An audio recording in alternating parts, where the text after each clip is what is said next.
What are your thoughts on a sequel? Well, the team is really hoping that Assassin's Creed is a success, and you know, if the buzz and how much people are talking about it is any indication, hopefully it will get to work on a sequel. So you don't know yet?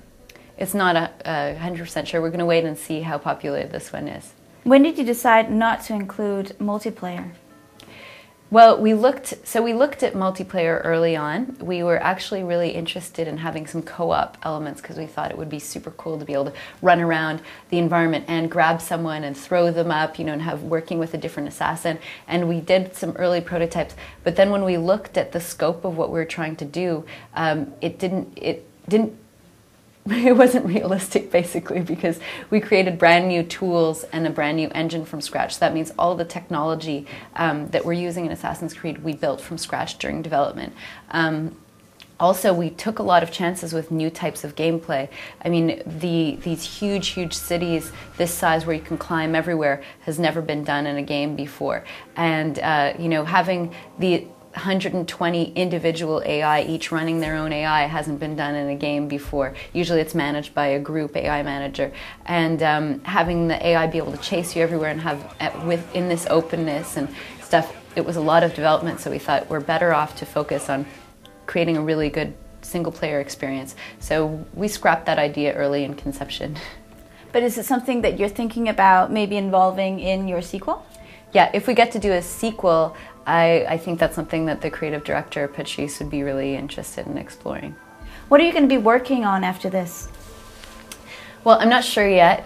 Obviously, Assassin's Creed is like very close to my heart because I've been working on it for almost 4 years, so I'm not sure if I'll completely let that go. But I'm also really motivated personally by working on new things and exploring new types of games and doing so. I'd maybe like to work on another new IP. How different is the final game to the original plan? Part of development, what you usually do is you create something that we call fake game footage.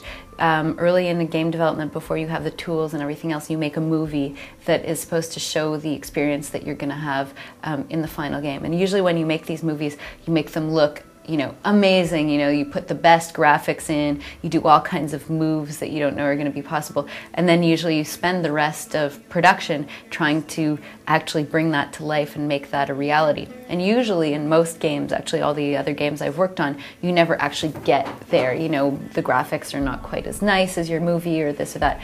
And I looked at the Assassin's Creed movie, like our fake footage, several times throughout development to see if we were on track.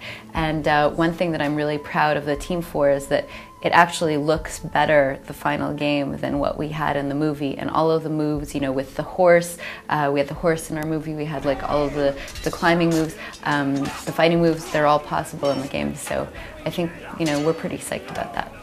Are you satisfied with the final game? I am, but that's not what counts. I mean, right? What counts is whether players are going to be satisfied with the final game. And we've gotten a lot of good feedback so far in play tests and stuff like that. But really, it's going to be when everyone gets the game that's what it's going to count.